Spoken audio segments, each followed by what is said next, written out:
السلام عليكم ورحمة الله وبركاته.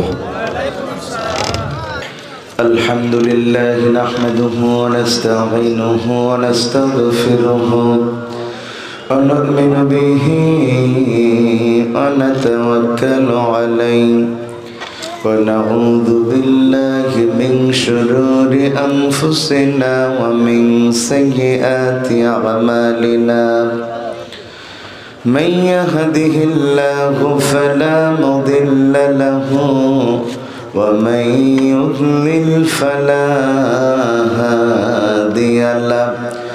نشهد أن لا إله إلا الله وحده لا شريك له ونشهد أن سيدنا إمامنا قدوتنا حبيبنا طبيبنا وطبيب روحنا محمد الذي أرسله بالحق بشيرا ونذيرا وداعيا إلى الله بإذنه وسراجا منيرا. فقد قال الله تعالى في كلامه المجيد وفرقانه الحميد. সকলে আওয়াজ দিয়ে আমার সাথে কণ্ঠ মিলিয়ে পড়ুন, আউযু বিল্লাহি মিনাশ শাইতানির রাজিম। বিসমিল্লাহির রহমানির রহিম। ومن أعرض عن ذكري فإن له معيشة ضنكا ونحشره يوم القيامة أعمى قال رب لم حشرتني أعمى وقد كنت بصيرا. وقال تعالى في شان حبيبه إن الله وملائكته يصلون على النبي يا أيها الذين آمنوا صلوا عليه وسلموا تسليما. اللهم صل على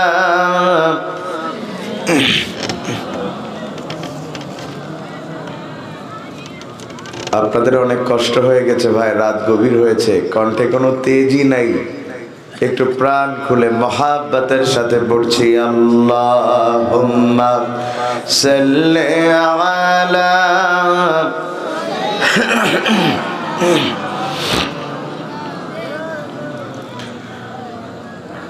ওয়ালা আলি সাইয়্যিদিনা। হৃদয়ে মুহাম্মদ চেতনায় মুহাম্মদ প্রেরণায় মুহাম্মদ বেদনায় মুহাম্মদ হৃদয়ে মুহাম্মদ স্মৃতিতে তায়েফ আমার শরণে মুহাম্মদ প্রেরণায় হুদ আমার বেদনায় মুহাম্মদ হৃদয়ে মুহাম্মদ কত ব্যথা কত ভাবে সয়েছ যে তুমি তোমারি খুনে লাল তায়েফের ভূমি ফেরেশতা এসে চায় ধ্বংসের হুকুম লৌহ মাখা মুহাম্মদ প্রাণেতে হাসরাত হে আল্লাহ ক্ষমা করো এ তায়েফবাসীর ওরা চিনেনি যে আমি যে মুহাম্মদ জীবনে মুহাম্মদ। এসেছেন হাজিউল হারামাইন হাফেজে কোরআন, এসেছেন সুধীবৃন্দ, পর্দার আড়ালে সম্মানিতা মা ও বোনেরা, আবাল বৃদ্ধা বনিতা, ইসলাম প্রিয় তাওহীদি জনতা, সকলকে আলোচনার শুরুতে আবারও সালাম জানাচ্ছি, আসসালামু আলাইকুম রাহমাতুল্লাহ। আপনারা সকলে কেমন আছেন? যারা আলহামদুলিল্লাহ বললেন না তারা কেমন আছেন? তারাও ভালো আছেন মাশাআল্লাহ। আমাদের সুস্থ রেখেছেন কে? কলারো আবাসী কণ্ঠ যদি আল্লাহ দিয়ে থাকেন আওয়াজ দিয়ে বলতে হবে আমাদের সুস্থ রেখেছেন কে?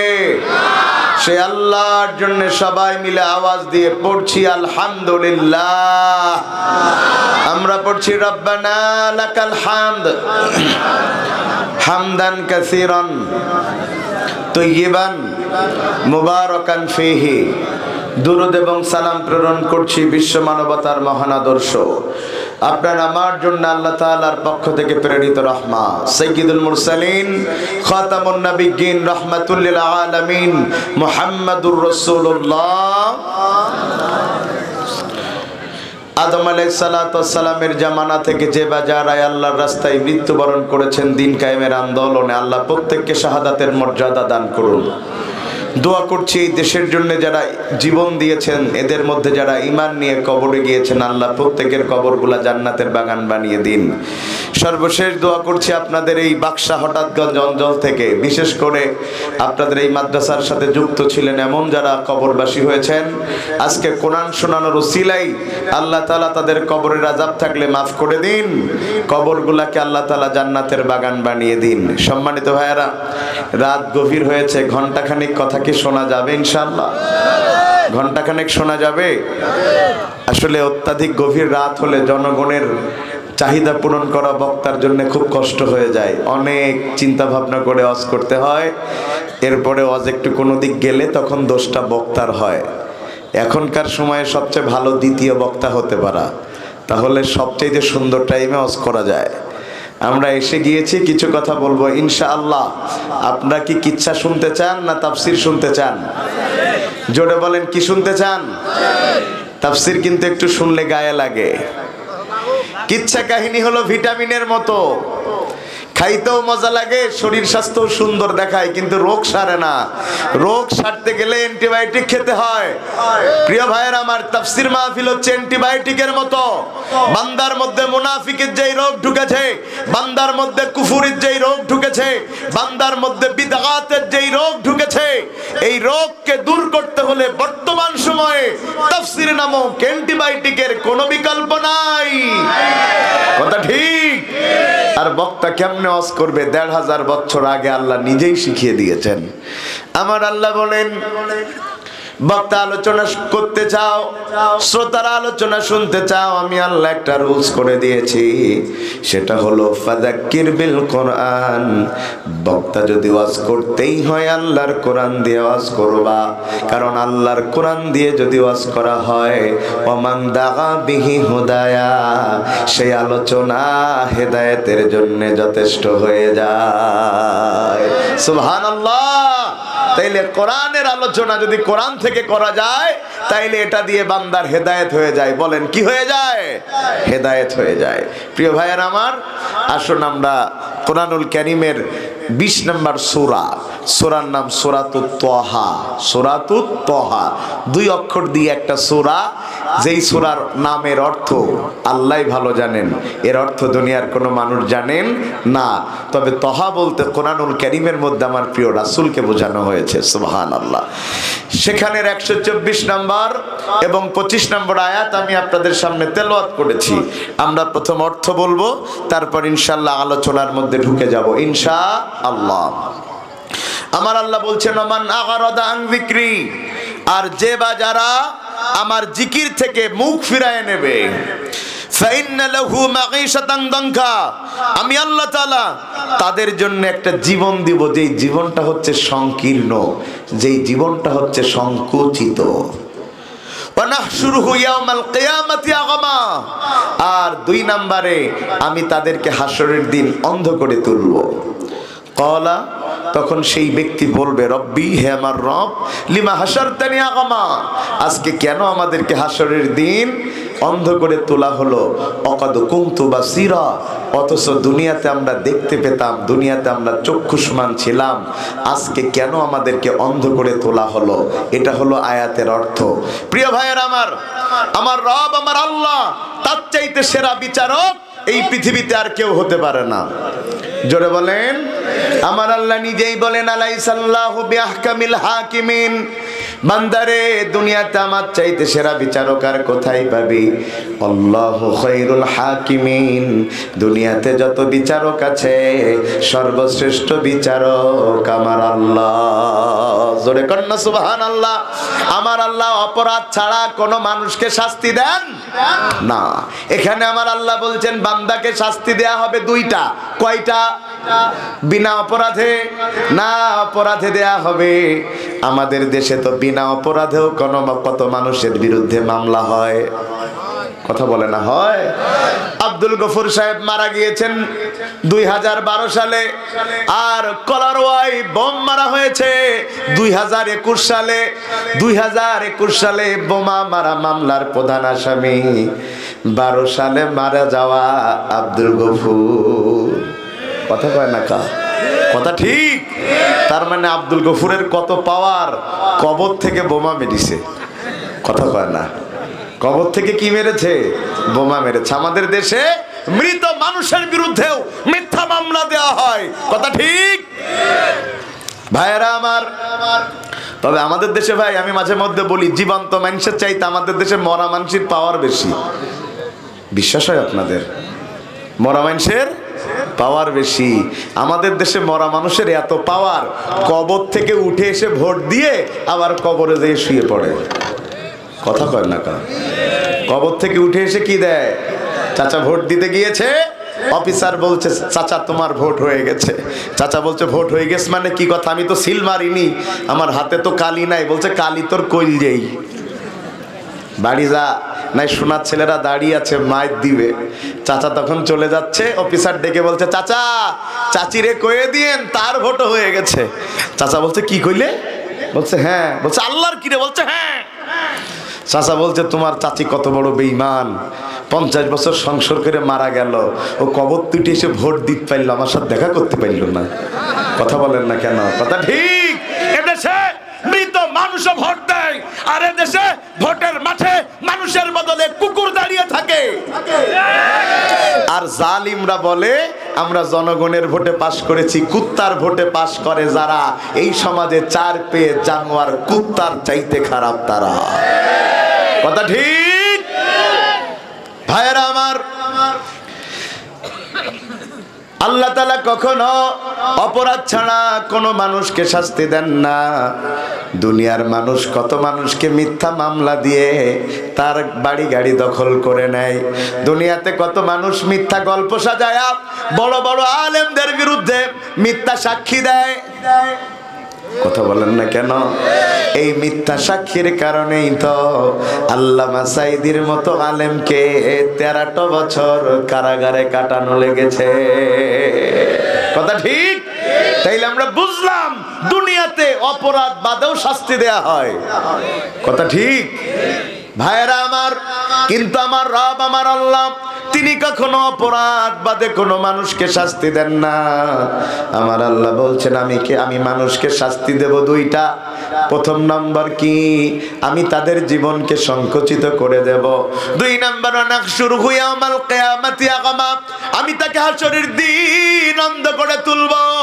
আমরা বললাম আল্লাহ এত কঠিন শাস্তি কেন আপনি আপনার বান্দাকে দিবেন?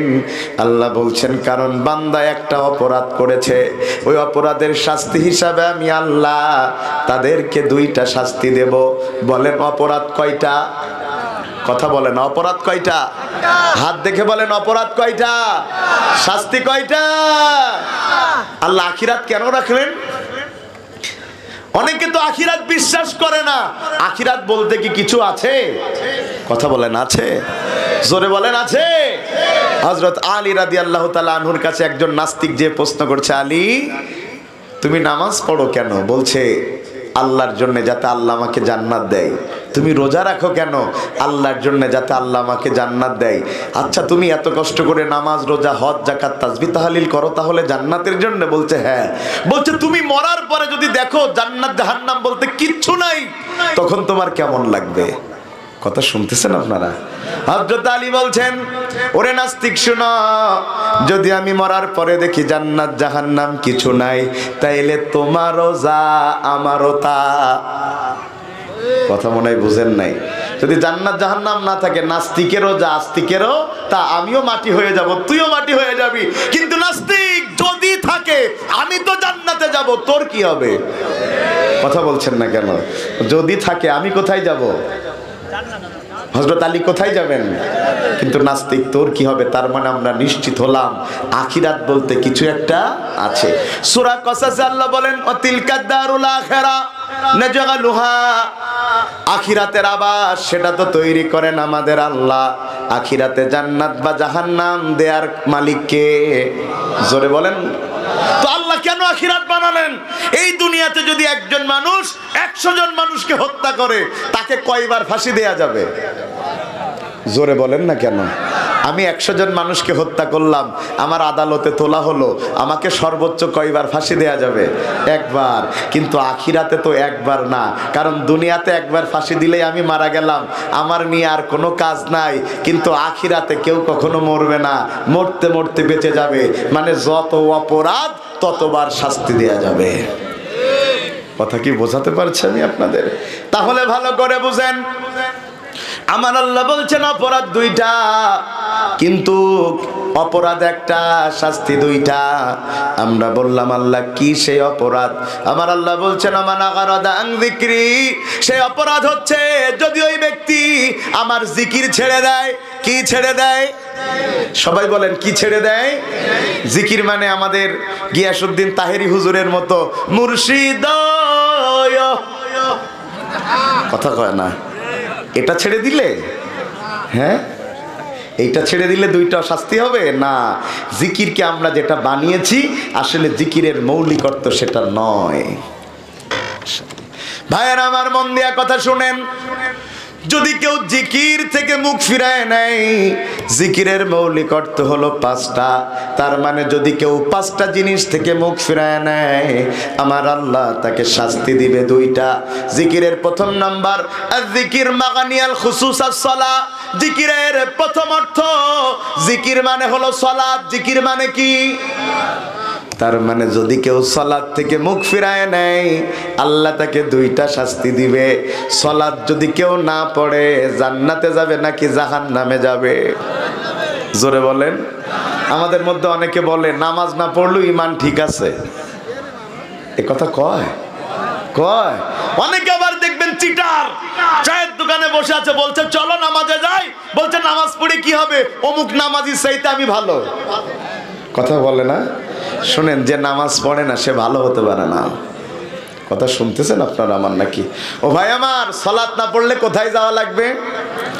এটা তো জাহান্নামের রস, এই জন্য তো মানুষ মানে না। কিন্তু সালাত না পড়লে দুনিয়াতেই শাস্তি আছে, যেই শাস্তির বিধান বর্ণনা করেছেন আমাদের ইমামে আজম আবু হানিফা রাহিমাহুল্লাহ। ওই শাস্তি যদি দুনিয়ায় কায়েম থাকতো, কোনো মানুষ নামাজ ছেড়ে দিতে পারতো না। কথা বলেন না কেন? কি সেই শাস্তি? ইমাম আযম আবু হানিফা বলেন, যদি কোন আল্লাহর বান্দা ইচ্ছা করে সালাত ছেড়ে দেয়, তাকে 6 মাসের জেল দাও। কয় মাসের? জোরে কর না, কয় মাসের জেল দেবে কারা? যারা দেবে ওরাও তো নামাজ পড়ে না। কথা কয় না কা? জেল দিবে কে? যারা জেলে দিবে ওরাও তো সালাত পড়ে না। শোনেন, লা সালাত লাহু লা ঈমান লাহু, যার সালাত নাই তার ঈমান নাই। সালাত না পড়লে তার শাস্তি হচ্ছে 6 মাসের জেল। তো সালাত না পড়লে এই 6 মাসের জেল দেওয়ার আগে একটা কাজ করা লাগে। সেটা কি? যদি কোনো ইমানদার রাষ্ট্র ক্ষমতায় যায়, আল্লাযীনা ইম্মাক্কান্নাহুম ফিল আরদ আকামুস সালাহ, যদি কোনো ইমানদার রাষ্ট্র ক্ষমতায় যায়, তার প্রথম কাজ সে রাষ্ট্রে নামাজ কায়েম করবে। বলেন কি কায়েম করবে? 71 সাল থেকে 25 সাল যারা রাষ্ট্র ক্ষমতায় গেছে, একটাও হিন্দু, একটাও খ্রিস্টান। কারা গিয়েছে? নামধারী মুসলমানেরা গিয়েছে। বাবার আদর্শ, অমুকের আদর্শ প্রতিষ্ঠা করেছে, মোড়ে মোড়ে বাপের মূর্তি বসাইছে, কিন্তু নামাজ কায়েমের কথা বললে তারা আমাদের মৌলবাদী বলে গালি দিয়েছে। কথা ঠিক? মুসলমানের বাচ্চা যারা ক্ষমতায় যে সবার আগে নামাজ কায়েম করবে, তারা যারা মুসলমান হবার পরেও নামাজ কায়েম করবে না, আল্লাহর বিধান লঙ্ঘনের কারণে জালিমের কাতারে হাসরে দাঁড়ানো লাগবে। আল্লাহর কসম, আল্লাহর কসম, আল্লাহর কসম, এদের যদি কোরআন দিয়ে চলে, সর্বপ্রথম দেশে যে আইন জারি হবে সেটা হলো নামাজ বাধ্যতামূলক। কথা বলেন? অনেকে চিন্তা করতেছে তাহলে আর হুজুরদের ক্ষমতায় আসার দরকার নেই। ভাইয়ের আমার, মন দিয়া কথা শুনেন। যদি কেউ সালাত ছেড়ে দেয়, তাইলে তার দুনিয়ার শাস্তি হলো 6 মাসের। এরপরও যদি ওই 6 মাসের মধ্যে সে নামাজি না হয়, ইমাম আযম আবু হানিফা বলছেন, তাহলে যতদিন নামাজ পড়া না শিখবে ততদিন জেলে থাকবে। তার মানে নামাজি হবে না যতদিন জেলে থাকবে। 2 নম্বরে ইসলামের বিধান হলো, কোন নামাজি পুরুষ কোন বেনামাজি নারীকে বিয়ে করতে পারবে না। কোন নামাজি নারী কোন বেনামাজি পুরুষকে বিয়ে করতে পারবে। এই ওয়াজ করলে তো আমরা সবাই ধরা খেয়ে যাবো। কি বলেন? বিয়ে করতে যা আগে খোঁজে শ্বশুরের কয়কানি জমি আছে, চিংড়ির ঘের আছে তো। কথা কয় না কা? মেয়েটা কত সুন্দরী এটা দেখে, কিন্তু নামাজি কিনা এটা দেখে না। যদি কোনো পুরুষ কোন নারীকে বিয়ের জন্য দেখতে যায়, সবার প্রথম যেই প্রশ্ন হবে সেই প্রশ্ন হলো সে নামাজি কিনা। শুনতেছেন কথা আপনারা? আর আমাদের দেখে বাবা ছেলে কি চাকরি করে, সরকারি চাকরি হলে যদি টাকা হয় তাও মেয়ে বিয়ে দে। কথা কয় না কা? আমাদের দেশে ছেলের সাথে তো মেয়ের বিয়ে হয় না, আমাদের দেশে ছেলের টাকা পয়সার সাথে মেয়ের রূপের বিয়ে হয়। এই জন্য তো 6 মাস পরে বিয়ে টেকে না। 1 কোটি টাকা দিয়ে বিয়েতে খরচ করেছে, 1 মাসও যাইতে পারেনি, ডিভোর্স হয়ে গেছে। কেন? শোনেন, যেই বিয়েতে অর্থের অপচয় হয়, যেই বিয়েতে মিসকিনদের খাওয়ার অংশ থাকে না, আল্লাহ রাসূল বলেছেন সেটা ওই বিবাহ বাতিল। যেই বিয়েতে মিসকিনদের অংশ থাকে না সেই বিয়ে কি? এই আওয়াজ শুনে বাদা না কেউ আমার রাস্তা আটকিয়েন না। কি ভাইরা আমার, সমাজ নষ্ট হয়ে গেছে। সমাজের মানুষের মধ্যে আজকে কি ঢুকে গিয়েছে? একটা ছেলে নামাজি, একটা ছেলে তাকওয়াবান, একটা ছেলে খুব ভালো, কিন্তু সে সরকারি চাকরি করে না বলে তার সাথে মেয়ে বিয়ে দেবে না। সরকারি চাকরিওয়ালা যদি গাঞ্জাও খায় তাও বিয়ে দেবে। কথা ঠিক? আর যদি কোনো বাপের মেয়ে একটু সুন্দরী হয় তার তো ভাবই আলাদা। লোক গিলি বলে, বলিস না বিয়ে দেবো না। কথা কয় না? শুনেন, ওয়াজ শুনতেছেন আপনারা আমার নাকি? শুনতেছেন সবাই? 1 নাম্বার বলেছি বেনামাজির 6 মাসের জেল। যদি 6 মাসেও নামাজ পড়া না শেখে, যতদিন না শিখবে ততদিন জেলে থাকবে। 2 নাম্বারে বেনামাজির সাথে নামাজির বিয়ে হয় না। মনে থাকবে, বেনামাজির সাথে নামাজের বিয়ে হয় না। 3 নাম্বারে নামাজ পড়বে না যারা, তাদের সাক্ষ্য ইসলামে কবুল হবে না। বেনামাজি যদি কোনো সাক্ষী দেয়, সেই সাক্ষ্য ইসলামী রাষ্ট্র ব্যবস্থায় গ্রহণ করা হয় না। কারণ যে আল্লাহর দায়িত্ব ছেড়ে দিতে পারে, সেই মানুষটা তো আর একজনের বিরুদ্ধে মিথ্যা সাক্ষ্য দিতে পারে। বেনামাজির সাক্ষ্য ইসলামী রাষ্ট্র ব্যবস্থায় গ্রহণযোগ্য নয়। তাইলে চিন্তা করেন বেনামাজির অবস্থান কোথায়। 4 নম্বরে যারা বেনামাজি হবে তারা জাহান্নামে যাবে। বলেন কোথায় যাবে? ফি জান্নাতি ইয়াতাসালুনা আনিল মুজরিমিন মা সালাকাকুম ফি সাকার ক্বালু লাম নাকু মিনাল মুসাল্লিন। খুব মন দিয়ে আমার কথা শুনেন, যখন জান্নাতীরা জান্নাতে চলে যাবে, জাহান্নামীরা জাহান্নামে চলে যাবে, জান্নাতীরা জাহান্নামীদেরকে দেখতে পারবে। সুবহানাল্লাহ বলবেন না? কাছাকাছি না, 1000 মাইল দূরে, তারপরেও দেখবার মতো যোগ্যতা আল্লাহ দান করে দিবেন। তখন জান্নাতীরা জাহান্নামীদের জিজ্ঞাসা করবে, আমরা এক গ্রামে বাস করতাম, একই দলপাটি করতাম, এক গোষ্ঠীর লোক ছিলাম, আজকে আমরা জান্নাতে আসলাম, তোমরা জাহান্নামে গেলে কেন? তখন জাহান্নামীরা জান্নাতীদেরকে বলবে, সেই উত্তরটা পরে দেব, আগে আমাদের কিছু খাবার দাও, ওই খাবার খাওয়ার পরে যেন আমাদের একটু কষ্টটা কমে যায়। তখন জান্নাতীরা বলবে, খারাপ কাজ করলে জাহান্নামের শাস্তি, ভালো কাজ করলে জান্নাতের এই রিজিক আল্লাহ দিবে। হাযা ওয়াদার রহমান, এটা তো আল্লাহর ওয়াদা ছিল, তোমাদেরটা তোমরা বুঝে পেয়েছো, আমাদেরটা আমরা বুঝে পেয়েছি। আজকে আমাদের কোনো খাবার তোমাদের কাছে দেওয়ার কোনো রাইট আমাদের নাই। তবে তোমাদের কাছে আমার জিজ্ঞাসা, কেন তোমরা জাহান্নামে আসলে? তখন তারা বলবে, ক্বালু লাম নাকু মিনাল মুসাল্লিন। 1 নাম্বার কারণ হলো আমরা দুনিয়াতে নামাজি ছিলাম না। বলেন কি ছিলাম না?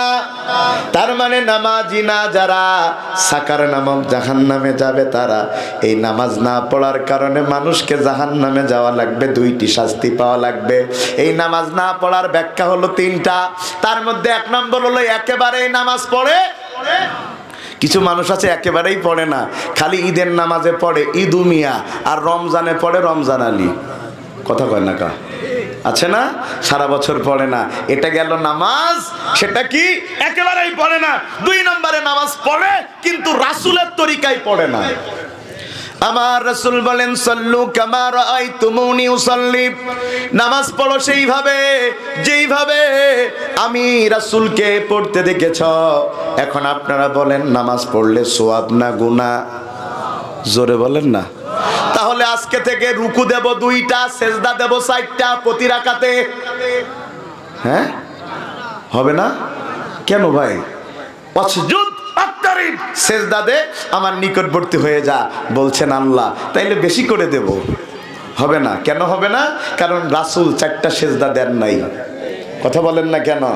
অথচ আমাদের সালাত এখন রাসূলের সালাতের মতো নাই। কি অবস্থা? 4 রাকাত সালাত শেষ করে ফেলে 1.5 মিনিটে। কথা কয় না কা? কি যে পড়ে, মনে হয় ফেরেশতাও তাদের সাথে পড়ি পারবে না। কি করেন আপনারা? আর রাসূলের সালাত, আল্লাহ রাসূল সালাতে দাঁড়িয়েছেন, হযরত আয়েশা বলছেন, তিনি যখন সালাত শেষ করবেন সেজদায় গিয়েছেন, সেজদার মধ্যে রাসূলের নড়াচড়া নাই।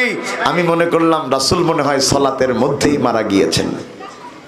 আমি রাসূলের পায়ে চিমটি কাটলাম, রাসূল আমার পা নাড়ালেন, তখন আমার মনে হলো বিশ্বনবী এখনো আল্লাহর দুনিয়ায় বেঁচে আছেন। আল্লাহু আকবার। সালাত যখন শেষ হলো, রাসূলের পায়ের দিকে তাকালাম, পাগুলো ফুলে উটের পায়ের মতো মোটা হয়ে গেছে, পাগুলো ফেটে রক্ত বের হবার মতো হয়ে গেছে। আমি বললাম, ইয়া রাসূলুল্লাহ, আনতা রাজুলুন গুফিরা লাহু মিন জামবিহি তাকাদ্দামা তাআখার। ও নবী, আপনি কি সেই ব্যক্তি নন যার আগেও কোনো গুনাহ নাই, পরেও কোনো গুনাহ নাই, তারপরেও এত কষ্ট করে কেন নামাজ পড়েন? রাসূল বলছেন, আফালা আবদান শাকুরা, আমি কি আমার আল্লাহর শুকরিয়া আদায় করব না? আল্লাহু আকবার। তো রাসূল যদি শুকরিয়া আদায় করতে যে এইভাবে সালাত পড়েন, বান্দা তুমি সালাত ছেড়ে দাও কেমনে? আজান হচ্ছে, নামাজিরা মসজিদে যাচ্ছে, আর মুনাফিক কয়টা মসজিদের পাশ থেকে চায়ের দোকানে ঢুকে কিরাম বোট মারতেছে। কথা কয় না কা? কথা ঠিক। ভাইয়েরা আমার, খুব মন দিয়া কথা শুনেন, খুব মন দিয়া কথা শুনেন। তাইলে 1 নাম্বার সালাত পড়ে না, 2 নাম্বার সালাত পড়লেও রাসূলের তরিকায় পড়ে না, 3 নাম্বার তারা সালাত পড়ে মসজিদে, কিন্তু সালাতের আইন সমাজে কায়েম হোক তারা চায় না। ভাইয়েরা আমার, বুঝে শুনে উত্তর দিবেন। নামাজ পড়লে সওয়াব না গুনাহ? জোরে বলেন। এ পাশের ভাইরা কি জেতা আছেন না মরি গেছেন রে? বাহ, সবাই জেতা আছেন ইনশাআল্লাহ। তাইলে বলেন নামাজ পড়লে সোয়াব না গুনাহ? জোরে সোয়াব। খুব মন দিয়ে শুনেন। তাইলে নামাজ পড়লে যদি সোয়াবই হয় তাহলে ঘরের মধ্যে পড়লেও তো হয়, মসজিদ যাওয়া লাগবে কেন? কথা কয় না। মসজিদে যাওয়া লাগে না নামাজে? আমাদের ফজর জোহর আসর মাগরিব এসে আমরা যাই না? মসজিদে নামাজ পড়লে সোয়াব বেশি না কম? জোরে কয় না, আরেকটু জোরে বলেন। বেশি। তা কেন একই নামাজ 2 রাকাত 2 রাকাত, 4 রাকাত 4 রাকাত, তাইলে কেন মসজিদে যাওয়া লাগবে? ঘরেও যা বাইরেও তা। আল্লাহর কসম করে বলি, নামাজ যেই শিক্ষা মসজিদে গেলে দেয়, ওই শিক্ষা যদি সমাজে বাস্তবায়ন হতো, আল্লাহর কসম এই সমাজে কেউ জালেম আর কেউ মাজলুম হতে পারত না। জামাতে নামাজের শিক্ষা বান্দা পাইনি, আমরা তো যা করি সব সোয়াবের লোভে। কথা বলে না। আমাদের যদি প্রশ্ন করি ঘরের থেকে বাড়ি দিয়ে নামাজ পড়ো কেন, বলছে 27 গুণ বেশি সোয়াব। ওরে ভাই, এই সোয়াব তো আল্লাহ দিয়েছে এমনিতেই, মূল উদ্দেশ্য তো আলাদা। উদ্দেশ্য কি বলবো ভাই? সলাতে যখন আমরা দাঁড়াই, সলাতের মধ্যে 3টা জিনিস আমাদের সলাত শিক্ষা দেয়। 1 নাম্বার, যখন আমরা সলাতে দাঁড়াই, ওই সলাতের 1 লাইনে আমরা দাঁড়িয়ে গিয়েছি, কেউ লম্বা কেউ ফেটে, কেউ কালো কেউ সাদা, কেউ টাকাওয়ালা কেউ গরিব, কেউ সরকারি দল কেউ বিরোধী দল, ঠিক কিনা বলেন? সবাই মিলে দাঁড়িয়ে গিয়েছে।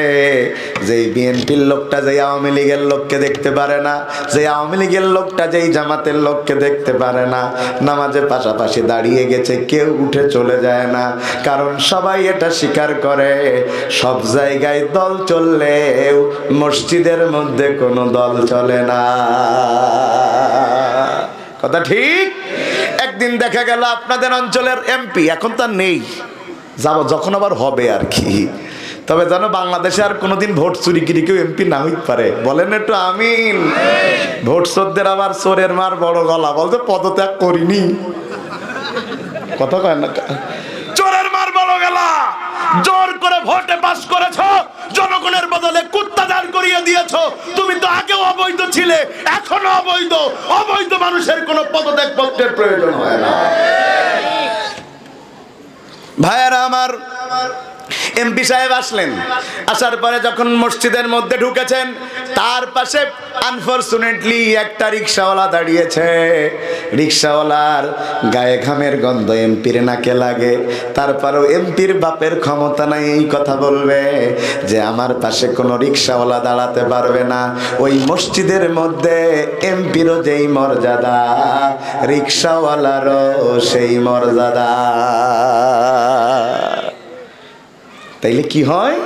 মসজিদে জামাতে সালাত আদায় করলে প্রথম মানুষের মধ্যে কোনো ভেদাভেদ থাকে না, দলীয় পরিচয় থাকে না, সবার মর্যাদা সমান, সবার একটাই পরিচয়, তারা আল্লাহর খলিফা। ঠিক কিনা বলেন? কথা ঠিক।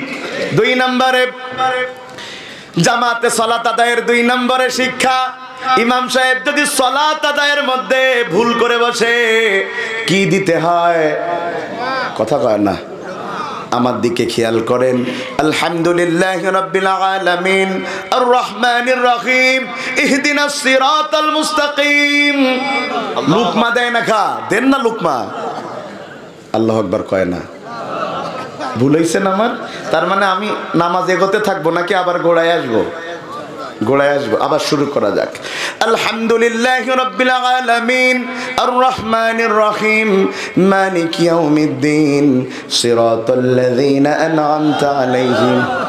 আবার ভুলে গেছে, তাইলে আবার কি করা লাগবে? আবার শুরু করা যাক। আলহামদুলিল্লাহি রাব্বিল আলামিন মালিকি ইয়াউমিদ্দিন। আবার ভুলে গিয়ে, তাহলে কয়বার হই? কয়বার হই? 3 বার হয়ে গেছে। এখন কি করবেন? মাশাআল্লাহ। বলেন বলেন, এখন কি করতে হবে? যে ইমাম 3 বার ভুল করেছে তার আর ইমামতি করার যোগ্যতা নাই। হয় নিজের থেকে জায়গা ছেড়ে দাও, আর যদি ওই অবৈধ ইমাম জায়গা ছাড়তে না চাই, ওর ঘাড় ধাক্কা দিয়ে মসজিদ থেকে বের করে দাও। কথা ঠিক। না সালাতে জামাত, জামাত সালাত যেটা আমরা পড়ি জামাতে 2 নাম্বার শিক্ষা দেয়। সমাজের ইমাম অথবা মসজিদের ইমাম যদি একবার ভুল করে ভুল ধরে দাও, 2 বার ভুল করে ভুল ধরে দাও, 3 বার ভুল করে ভুল ধরে দাও। এরপরেও যদি ভুল সে না শুধরায়, যত বড় দলের নেতা হোক না কেন, 3 তালাক দিয়া তারে বের করে দাও। ভাই কথা কি বোঝা যাচ্ছে নাকি? ভালো করে বুঝেন। আমাদের সমাজে যত সহজে ইমাম পাল্টানো যায় মসজিদের, তত সহজে সমাজের ইমাম পাল্টানো যায় না। কথা ঠিক। বরং উল্টোটা হয়, সমাজের মদখোর সুদখোর ইমামেরা মসজিদের ইমামে চাকরি নট করে। কথা ঠিক। ভাই আমি চাচা না চাচা বলেন দিন, কসে চাচা আন্দাজে কইেন না, চাচা না চাচা। আর যারা মসজিদ চালাইছে বিগত দিনগুলো সব চাচা। কথা কয় না কা? ইমামকে হক কথা বলতে দেয়নি, ইমামের মুখ চেপে ধরেছে। আছে কথা বলেন আছে? আরে জনগণের চাল চুরি, ডাল চুরি, তেল চুরি, রড চুরি করা নেতা হুজুরের চাকরি বাতিল করে, এর চাইতে লজ্জা আল্লাহর জমিন আর একটা হতে পারে না। তবে আমাদের সমাজের মানুষের আবার খুব কড়া ইমানদার। বললাম চাচা যদি আপনার মসজিদে কোনো মদখোর মদ খেয়ে ঢুকতে দিবেন, শ্যামনগরের চাচা বলতেছে ওর মসজিদ ঢুকতে দেবো, ওর রক্ত খোলে দে বাইরে যাবো। রক্ত খোলে দে। আমি বললাম চাচা সে তো বুঝলাম, তা সুদ এই মদ খাওয়া বেশি গুনাহ না সুদ খাওয়া? বলতে সুদ খাওয়া। বললাম চাচা আমরা কত বড় ডিজিটাল মুসল্লি, আমরা মদখোর যদি মদ খেয়ে মসজিদে ঢোকে সবাই মিলে তারে বের করে দেই, আর টাটকা অরিজিনাল সুদখোরের টাকা আছে তাই জোর করে মসজিদের সভাপতি বানাই। শুনতেছেন কথা আপনারা? এই কারণ এই সমাজে টাকা আছে যার, ক্ষমতা আছে তার। টাকাওয়ালাদের কোনো দল নেই, যখন যে দলই ক্ষমতা আসুক না কেন ওদের ভাবই আলাদা। ভাইয়েরা আমার মন দিয়া বুঝেন, সালাতের 1 নম্বর শিক্ষা বলেছি সবার মর্যাদা। কথা বলে না, সবার মর্যাদা সমান। 2 নাম্বার বলেছি ইমাম যদি ভুল করে 3 লোকমা দাও, ভুল না হলে ইমামকে বের করে দাও। 3 নম্বরে ইমামের পিছনে দাঁড়িয়েছে আওয়ামী লীগ, বিএনপি, জামাত, জাতীয় পার্টি, জাসদ, বাসদ, ন্যাপ, দাঁড়িয়েছে চরমনাই, খেলাফত, হেফাজত, মজলিস, আন্দোলন, সবাই দাঁড়িয়ে গিয়েছে। ইমাম যে কোন এক মাযহাবের, যে কোন এক মতের, তাও সবাই তার পিছনে আল্লাহু আকবার বলে দাঁড়িয়ে গিয়েছে। হাজারো মতের মুসল্লি, ইমাম এক। জোরে বলেন। আমাদের ভিতরেও মাযহাবী দ্বন্দ্ব, বিভিন্ন দ্বন্দ্ব থাকতে পারে, কিন্তু ইসলামের স্বার্থে যদি আমরা একজনকে ইমাম মানতে পারতাম, গোটা পৃথিবী যদি একটা ইমামকে অনুসরণ করতে পারত, তাইলে আজকে ফিলিস্তিনে মুসলমানদেরকে পাখির মতো গুলি করে মারতে পারতো না। আমরা এক নই, আমরা এক নই। এক হওয়ার কি দরকার আছে? কথা বলেন, দরকার আছে? ও মাসআলা মাসাইলে বাঁধিয়ে দ্বন্দ্ব, কথা বলা দূরে থাক সালাম বন্ধ।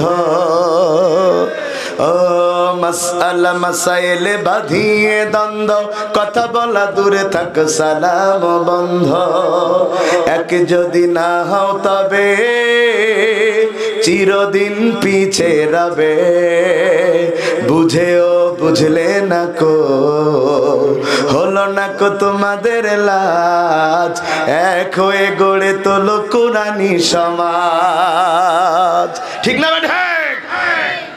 ভাইয়েরা আমার, তাইলে আমরা যেটা বুঝলাম, সালাত আল্লাহ এমনি এমনি দেয় নাই। যদি সালাতের শিক্ষায় সমাজ গড়া যেত, কোরআন হাতে নিয়ে বলতে পারি এই সমাজে দুর্নীতি দমন কমিশনের প্রয়োজন হতো না। কেন হতো না আর একটু কব ভাই? ইসলামে বলে সমাজের যে ইমাম মসজিদের সে ইমাম। কথা কি ঠিক? হ্যাঁ, আমাদের দেশে নেই, কিন্তু ইসলাম তো এটা বলে সমাজের ইমাম মসজিদের কি হবে?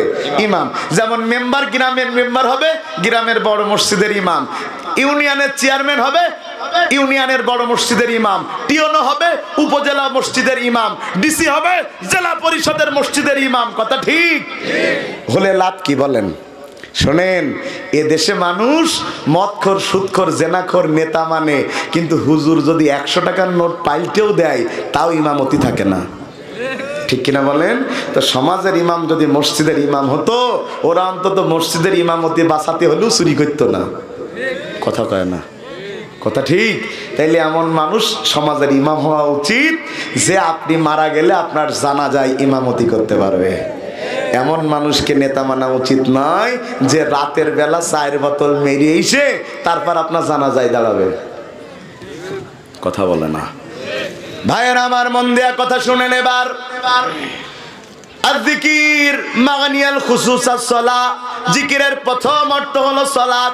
সালাতের 1 নম্বর ব্যাখ্যায় আমি বলেছি, সালাত যে পড়বে না ইসলামী রাষ্ট্র ব্যবস্থায় 6 মাসের জেল। এরপরেও যদি সালাত না পড়ে তাহলে যতদিন সালাত না পড়বে ততদিন জেলে থাকবে। 2 নম্বর বলেছি, বেনামাজির সাথে নামাজির বিয়ে হতে পারে না। 3 নম্বর বলেছি, এই সালাতের মর্যাদার ব্যাপারে, সালাত যদি সমাজে কায়েম করা যায় তাইলে সুন্দর একটা সমাজ ব্যবস্থা কায়েম হয়ে যাবে। সুতরাং আজ থেকে আমরা নামাজ ছেড়ে দেব না, রাজি আছেন ইনশাআল্লাহ? নামাজ ছেড়ে দেব না, রাজি আছেন ইনশাআল্লাহ? আল্লাহ তৌফিক দান করুন। আমি হাত তুলাবো না ভাই, কারণ হাত তুলে ফজর পড়বেন না, আমারও গুনাহগার করবেন, তার চাইতে বুঝে শুনে পড়বেন ইনশাআল্লাহ। ভাইয়েরা আমার, এবার আসেন জিকিরের আলিসনা মাগানিয়াল খুসুস আল কোরআনিল আযীম। জিকিরের 2 নম্বর অর্থ হচ্ছে, জিকির মানে হলো কোরআন। বলেন জিকির মানে কি? জোরে বলেন না, জিকির মানে কি? আল্লাহ বলছেন যে আমার জিকির ছেড়ে দেবে, তার মানে যে আমার কোরআন ছেড়ে দেবে তাকে আমি জীবন সংকীর্ণ করে দেব, আর তাকে আমি অন্ধ করে তুলবো। কোরআন ছেড়ে দেয়া মানে কি? হাত থেকে ছেড়ে দিলে। হ্যাঁ, তো কোরআন ছেড়ে দেওয়ার মানে কি বলেন? এটা একটা বললেন। কোরআন ছেড়ে দেওয়ার প্রথম অর্থ, কোরআন পড়তেই জানে না। বলেন, কোরআন ছেড়ে দেওয়ার প্রথম অর্থ কি? পড়তে জানে না। জোরে কয় না কা? কোরআন পড়তে জানে। এই সমাজের 1-2 জন মানুষ না, লক্ষ কোটি মানুষ কোরআন পড়তে পারে না। তাও দাঁত কেলিয়ে বলে আমি পড়তে পারিনি, তো শিখতে পারিনি। ছেলে মেয়েকে ওই কিন্ডারগার্ডেনে ভর্তি করে দিয়েছে, 2-4 হাজার খরচ করে পড়ায়। ওই ছেলেকে মক্তবে পাঠায় না, ঘুম নষ্ট হবে, কিন্তু 7টার সময় ঠিকই স্কুলে পাঠায়। কথা বলছেন না কেন? কোরআন পড়তে পারেন না। শোনেন, কোরআন ছেড়ে দেওয়ার প্রথম অর্থ হলো কোরআন পড়তে পারে না। আচ্ছা, আপনারা বলেন তো, ইসলামে ফরজ বিধান অনেক আছে না? যেমন নামাজ, রোজা, হজ, যাকাত, পর্দা, হালাল খাওয়া, সুদ না খাওয়া, এরম আছে না? কথা বলে না, আছে? এই যত ফরজ আল্লাহ করেছে, বলেন তো সর্বপ্রথম ফরজ কি? আপনারা বলেন। ইকরা বিসমি রাব্বিকাল্লাযী খলাক।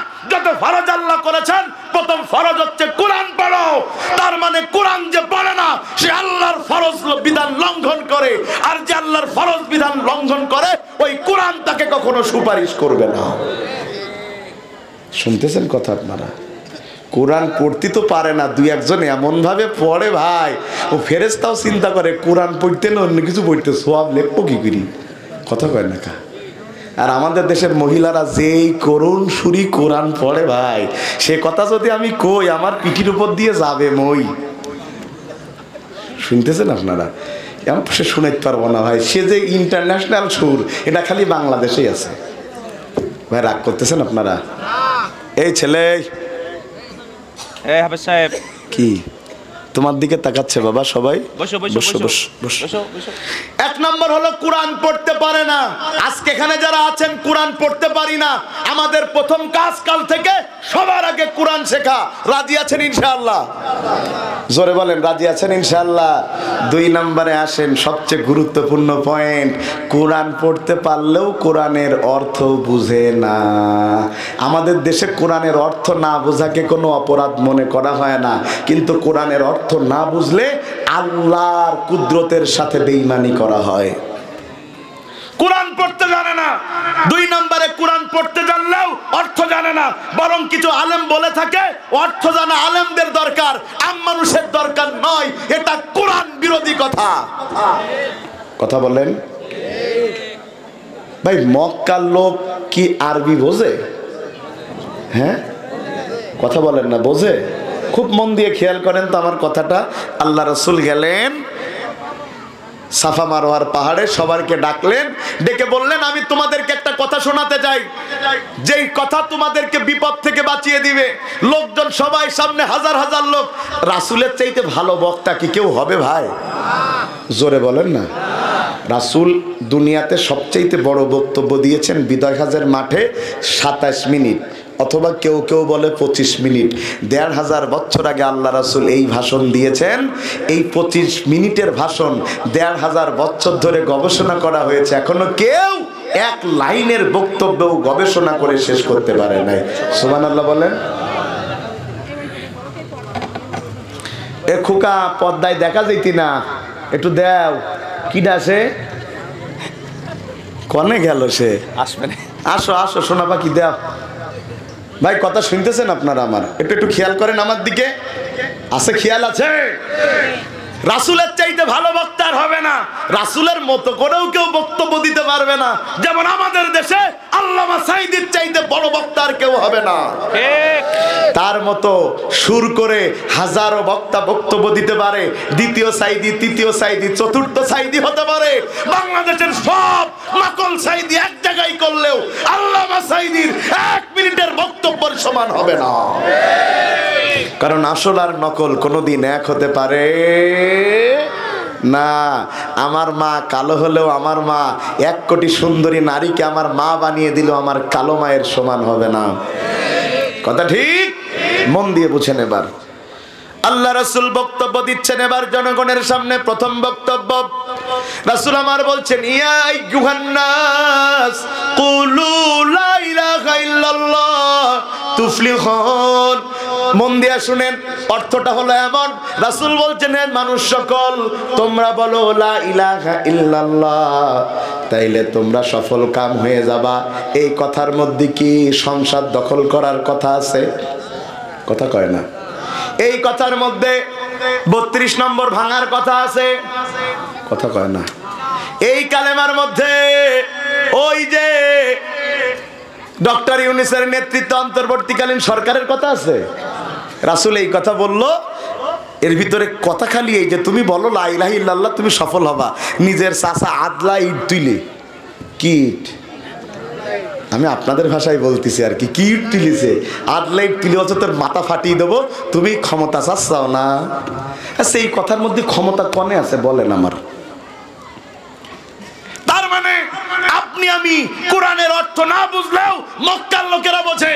রাসূল যখন বলেছেন লা ইলাহা ইল্লাল্লাহ, আল্লাহ ছাড়া কোনো আল্লাহ নাই, ইলাহা নাই, তখন মক্কার লোক বুঝেছে যদি সৃষ্টিকর্তাই একজন হয়, আইন যদি একটা হয়, তাইলে আমাদের তৈরি করা আইন আর চলবে না।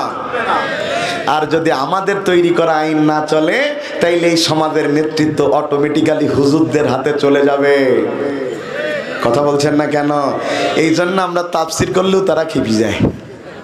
কথা ঠিক? কথা ঠিক? শুনেন, তাইলে কি কোরআনের অর্থ জানা লাগবে? কথা বলে না। লাগবে, লাগবে। কোরআনের অর্থ জানা লাগবে। ওই আপনাদের বাজারের নাম কি? বালিয়াডাঙ্গা বাজার। বালিয়াডাঙ্গা বাজারে ভিক্ষা করে খাচ্ছে একজন মানুষ। যে কোনো একটা নাম ধরে নেন, তার সমস্যা নেই। লাগে আমি লাগবো, সবাই দৌড় মিরিয়েছেন, ভয় লাগতেছে। কিটা কি কয় না, পিশাব করবেন, কোনো সমস্যা নেই। ঠিক আছে না, ঠিক আছে। নারায়ে তাকবীর, নারায়ে তাকবীর। সভাপতি সাহেব চলে গেলি, বাড়িতে ডেকে আনতাম যে হুজুর থেকে দৌড় মারলেন কেন? কথা শুনতেছেন? একটু মন দিয়ে শুনেন ভাই। ওই আপনাদের বালিয়াডাঙ্গায় ভিক্ষা করে খাচ্ছে বল্টু। কিডা ভাই? বল্টু নামে কেউ থাকলে আবার রাগ করিয়েন না। এই 2 মাস আগে খুলনায় খালি মায়ের খাতি বাঁচছিল। 4-5 বার উদাহরণ দিছি বল্টু বলে। সভাপতির নাম বল্টু, আমি তো জানি। মঞ্চেতে নেমে দৌড় মেরিছে, ওই মুহতামিমের কলার ধরে বলছে তুই শিখিয়ে দিছিস আমার নাম। কি যে জ্বালা ভাই, সে ওয়াজই বন্ধ হয়ে যাচ্ছিল। তা আমি বললাম যে ভাই আমি জানি না আপনার নাম। তাহলে এক নাম বারবার আসে। এখন বুঝনির জন্য বলছি বল্টু, আবার রাগটা করিন না ভাই। বল্টু মাইকার মাইক বল্টুর সর্বনাশ করে শোনা। রাগ বল্টু থাকবে, যাক, রাগ করি না। প্রায় কাছাকাছি চাকি যা খাইস। ঠিক আছে, কথা শুনতেছেন আপনারা আমার? ও ভাই আমার, বল্টু গায়ে জামা ছেঁড়া বিশ্রী অবস্থা ভিক্ষা করতেছে। টিওনো সাহেব পাশ দিয়ে যাচ্ছিলেন, করুণ অবস্থা দেখে বলল, তোমার এই অবস্থা কেন? বলছে, স্যার আমার ছেলে মেয়ে দুনিয়ায় কেউ নেই, এই ভিক্ষে করে খায়। এত খারাপ লেগেছে টিওনো সাহেবের দেখে ওই লোকটার, সে এবার সমাজ কল্যাণ মন্ত্রণালয়ে অনুরোধ করেছে এই লোকটার সাহায্য করা হোক। সমাজ কল্যাণ মন্ত্রণালয় তার নামে 20 লক্ষ টাকা এন্ট্রি করে দিয়েছে। মেসেজ এসছে ফকিরের মোবাইলে। এখন ফকির তো ইংলিশ বোঝে না, কথা কি শুনতেছেন আপনারা? 2 মাস পরে এই রোড দিয়ে টিওনো যাচ্ছে, হেঁটে দেখতেছে সেই বল্টু এখনো ভিক্ষে করে। এই তুই এখনো ভিক্ষে করছিস মানে? বলতে ভিক্ষে করবো না তা কি হবে? বলতে তোর না 20 লাখ টাকা দেছে। বলতে ফাও কথা কবেন না। আচ্ছা ফাও কথা মানে? বলতেছেন তোর মোবাইলটা দেখি, হ্যাঁ মেসেজ, এই তো তোর 20 লাখ টাকা দেশ। বলতে দেশটা বাংলায় টাকা দিতে পারিনি। কথা কি বোঝা যাচ্ছে আমার? 20 লক্ষ টাকা থাকার পরেও বল্টু ভিক্ষা করে খাচ্ছে, কারণ ইংরেজি বোঝে না। গোটা মুসলমান জাতি আজ সারা পৃথিবী জুড়ে মার খাচ্ছে। যেখানে যায় তাদেরকে জঙ্গি বলছে, সন্ত্রাসী বলছে, তারা অধিকার হারাচ্ছে। একটাই বড় কারণ, তারা আল্লাহর দেয়া কোরআন, এই কোরআনের অর্থ বুঝে সেই আলোকে সমাজ গঠনের চেষ্টা করে না, সমাজ গঠনের চেষ্টা করে নাই। ভাইয়ের আমার, তাইলে কি কোরআনের অর্থ বোঝা লাগবে? জোরে কয় না, লাগবে লাগবে লাগবে। ইমাম সাহেব গিয়েছে বাজারে বাজার করতে, বাজার করতে গিয়েছি। ইমাম সাহেব বেগুন কিনতেছে, বউ ফোন দিয়েছে, কই তুমি? বলছে বেগুন কিনছি। বলছে খালি বেগুন কিনলি হবে না, 3 কেজি গরুর গোস্ত কেন? বলতে তোর মাথা ঠিক আছে? মাসে বেতন পায় 4,500 টাকা, 3 কেজি গরুর গোস্ত মানে? বলতেছে না সমস্যা নাই, কিনতে হবে। কেন? কয় মেয়ে দেখতে ছেলে পক্ষ আসতেছে, ঘটক ফোন দিয়েছে, এখন কি গরুর গোস্ত কেনা লাগবে না? পোল্ট্রি দিলে কি কাজ হবে? সে হুজুর অস করতেছে, গোস্ত দিচ্ছে হুজুরির বাড়ি। হুজুর বলছে পোল্ট্রি না দেশি? বলছে আলহামদুলিল্লাহ। বলছে বলছি পোল্ট্রি না দেশি? বলছে আলহামদুলিল্লাহ। ও খালি আলহামদুলিল্লাহর ওপরে আছে, দেশি না পোল্ট্রি বলবে না। তুমি খেয়ে বোঝো হুজুর। কথা কি শুনতেছেন আপনারা?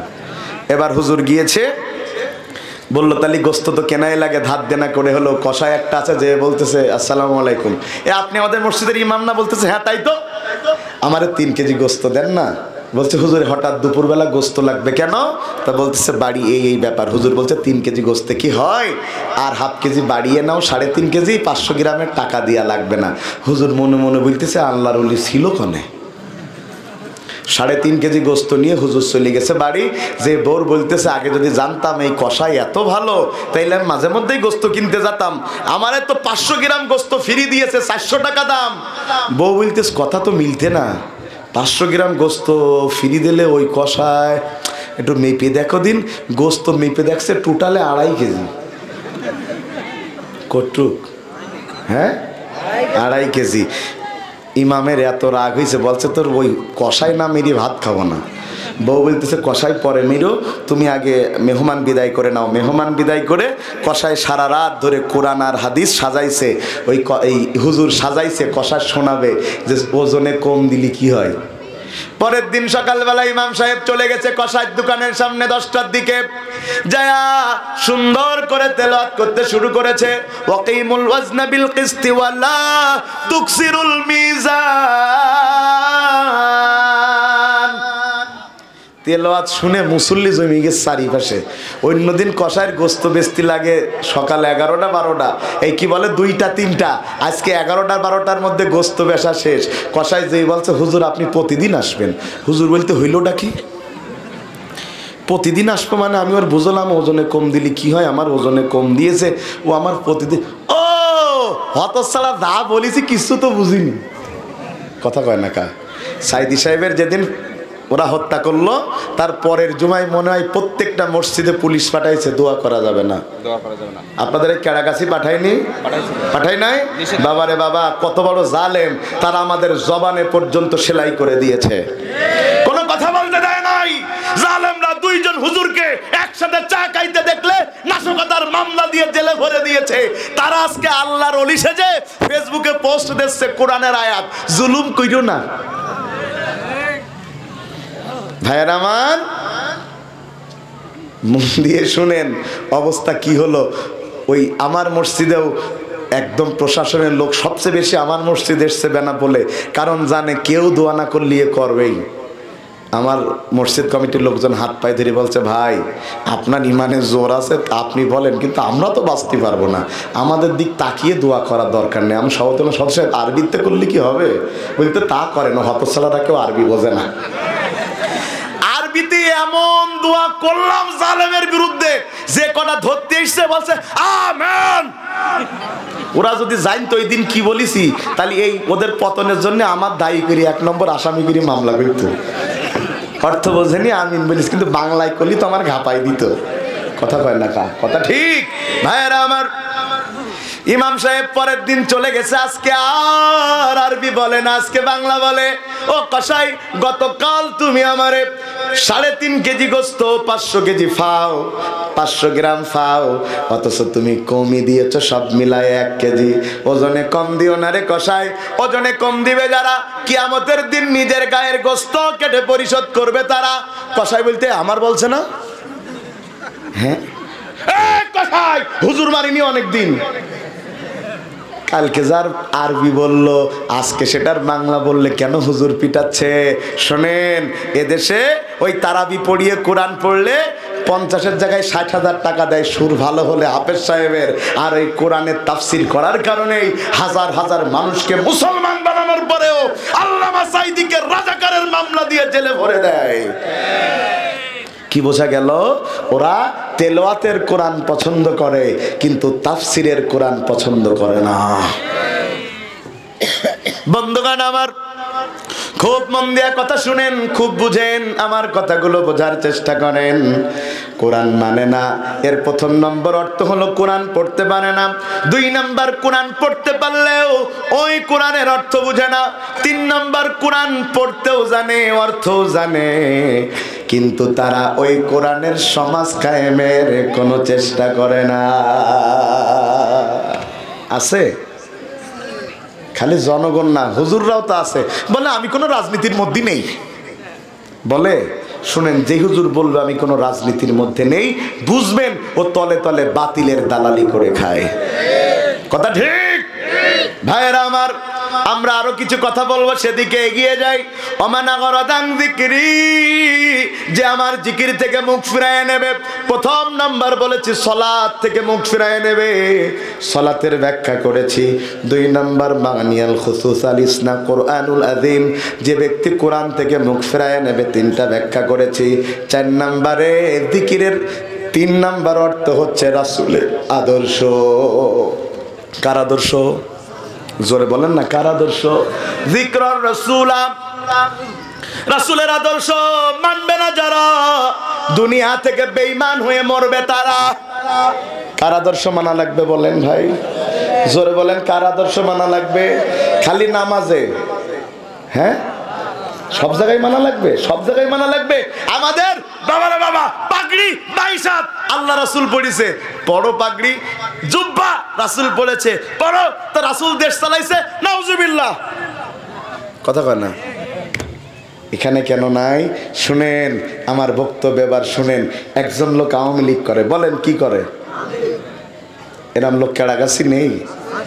এখনো নেই? আছে।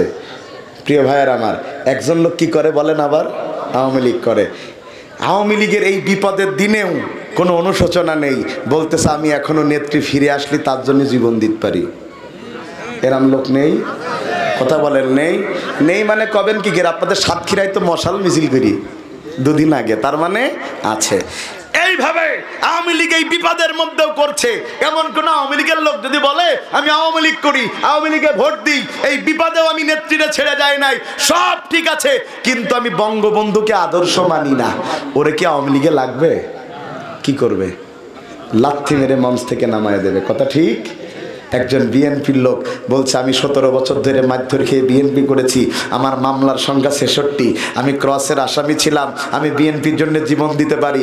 এই লোকটা যদি বিএনপির মঞ্চে উঠে বলে আমি বিএনপি করতে পারি, কিন্তু প্রেসিডেন্ট জিয়াউর রহমানকে আমি আদর্শ মানি না, ওকে বিএনপির লোকেরা লাথি মেরে মঞ্চ থেকে ফেলে দেবে, বলবে তুমি কিসের বিএনপি করো, যে বিএনপি করার পরে ও প্রেসিডেন্ট জিয়াকে আদর্শ মানে না, সে বিএনপির কর্মী হতে পারে না। কথা ঠিক? আপনি দাবি করছেন আমি রাসূলের দল করি। কথা মনে হয় বোঝাতে পারছি না আমি আপনাদের। আমাদের আদর্শকে রাসূল। তা কেমন হচ্ছে? আমি জীবনে নামাজ, রোজা, হজ, যাকাত, তাসবিহ, তাহলিলে সব জায়গায় রাসূলের পদ্ধতি অনুসরণ করি, কিন্তু রাজনীতিতে, শাসন ব্যবস্থায় আমি আমার রাসূলকে আদর্শ মানি না। আল্লাহ আপনাকে লাথি দিয়ে জাহান্নামের মধ্যে ঢুকায় দেবে। শুনে রাখেন, এই দুনিয়াতে মুমিনের আদর্শ মুহাম্মাদুর রাসূলুল্লাহ সাল্লাল্লাহু আলাইহি ওয়াসাল্লাম। বন্ধুগণ আমার, রাসূলের আদর্শের একটা সুন্দর ব্যাখ্যা আপনারা এবার নিয়ে যান।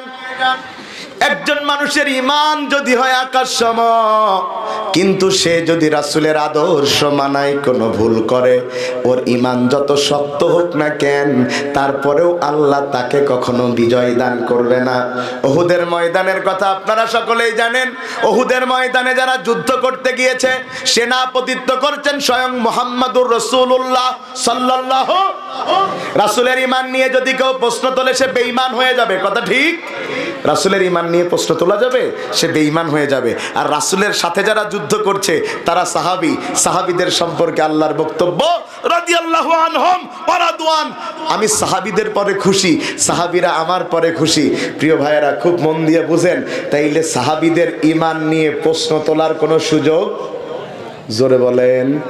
এরপরে আল্লাহ বলছেন ওয়ালা তাখিনু ওয়ালা তাহজানু ওয়া আনতুমুল আ'লাউনা ইন কুনতুম মুমিনিন। আল্লাহু আকবার। যদি কেউ ইমানদার হয় তার বিজয় কেউ ঠেকাতে পারবে?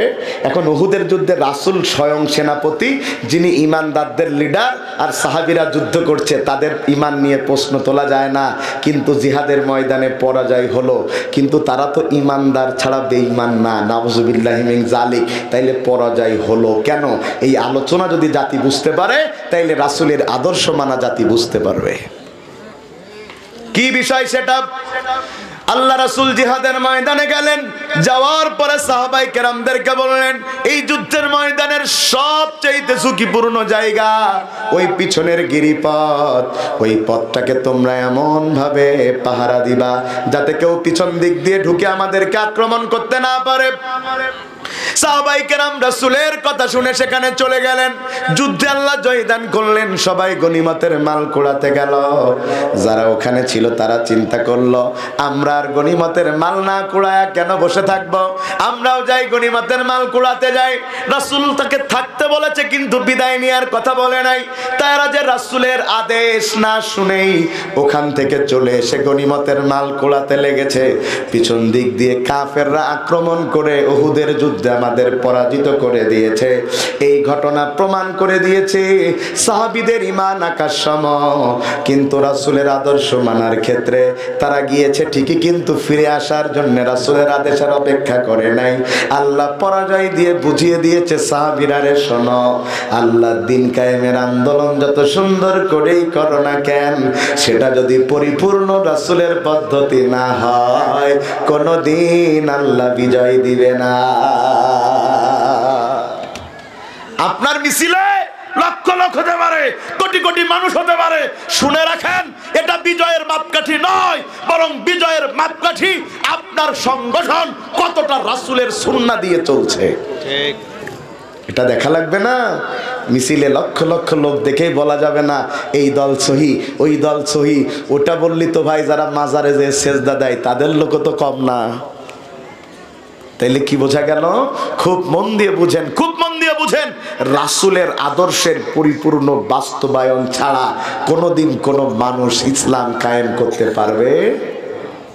কথা কি বুঝতে পারতেছেন আপনারা? প্রিয় ভাইয়েরা আমার, মন দিয়ে শুনেন তাহলে। 3 নম্বরে রাসূলের আদর্শ যারা ছেড়ে দিবে, এই রাসূলের আদর্শ আবার 2 ভাগে বিভক্ত। বলেন কয় ভাগে? 1 নম্বর হলো সূরতে, 2 নম্বর হলো সিরাতে। সূরাত মানে আমার ফিরোজ ভাইয়ের মুখে কি দাড়ি আছে? দেখতে পাচ্ছেন? একটু বলেন তা। গায়ে জুব্বা আছে, মাথায় টুপি আছে, এগুলো সূরাতের আদর্শ।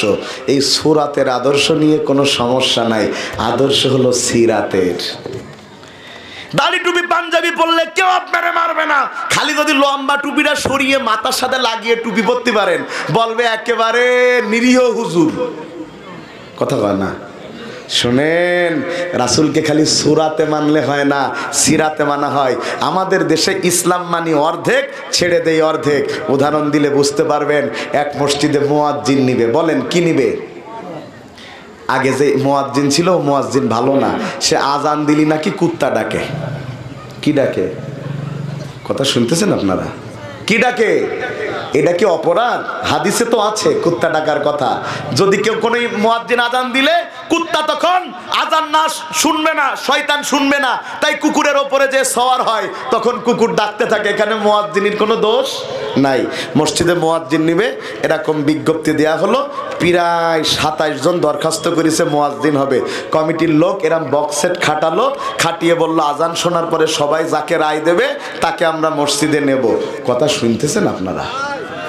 একজন 17 নম্বরে আজান দিয়েছে, এত সুন্দর সুর ভাই, মহিলারা রান্না করা থুয়ে মুয়াজ্জিন দেখতেইছে। শুনতেছেন?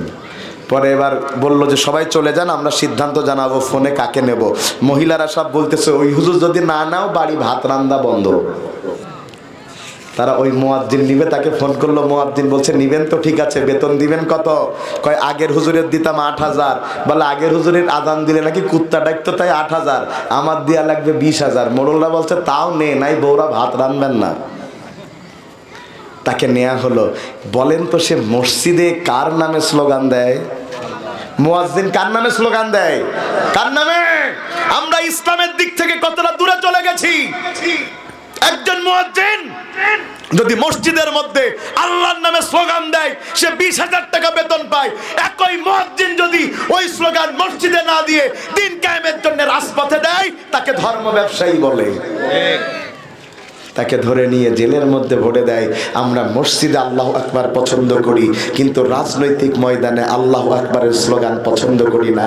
বরং কিছু লোক নারাই তাকবীর শুনলে বলে মৌলবাদী। নারাই তাকবীরের আওয়াজ শোনার পরে জলে যাদের, নারাই তাকবীরের আযান শোনার পরে যারা বন্ধ করতে বলে, ওদের রক্ত পরীক্ষা করলে দেখা যাবে ওদের রক্তের মধ্যে আবু জেহেলের রক্তের গন্ধ রয়েছে। তারা সেখানে সেই জিনিসটা পছন্দ করে, অন্যটা করে না। এই কোরআনুল কারীমের মধ্যে 3 অক্ষরের একটা ওয়াজ আছে ভাই, জাল কাপ র, মানে কি? জিকির। বলেন মানে কি? কথা বলে না, মানে কি? আচ্ছা আমি যদি জিকিরের রস করি, কেউ কি রাগ করবে আমার পরে? রাগ তো করবেই না, বরং আমার পরে খুশি হয়ে যাওয়ার সময় কচি লাউ দেশি মুরগি দিয়ে বলবে হুজুর খেয়েন। কথা ঠিক না? এই মসজিদে জাল কাপড়া জিকিরের রস করলে পীর সাহেব হওয়া যায়। এই কোরআনের মধ্যেই আর একটা 3 অক্ষরের ওয়াজ আছে, জিম হা দাল। বলেন বলেন আর একটু জোরে বলেন। আরে এই কোরআন থেকে জিকিরের রস করলে পীর সাহেব খেতাব পাওয়া যায়, একই কোরআন থেকে জিহাদের রস করলে তাকে জঙ্গিবাদ বলা হয়। কেন?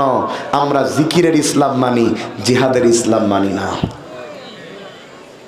প্রিয় ভাইয়ের আমার, তাইলে রাসূলের আদর্শ কি সব জায়গায় মানা লাগবে? জোরে বলেন, রাসূলের আদর্শ কি সব জায়গায় মানা লাগবে? মানতে রাজি আছেন কারা কারা? হাত তুলেন তারা তারা। নারায়ে তাকবীর, নারায়ে তাকবীর। প্রিয় ভাইয়ের আমার, আজকের এই মাহফিলে আমার আগে অনেক আলোচক আলোচনা করেছেন। আমি গতকাল চাপাই নবাবগঞ্জ ছিলাম, খুব কষ্ট করে আজকের মাহফিলে এসেছি।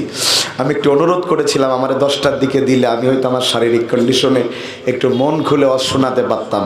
আমার আজকে চাহিদা থাকার পরেও, মনের ইচ্ছা থাকার পরেও শারীরিক কারণে এই গভীর রাতে আমার করতে খুবই কষ্ট হয়েছে। যতটুকু বলেছি আল্লাহ আমল করবার তৌফিক দান করুন।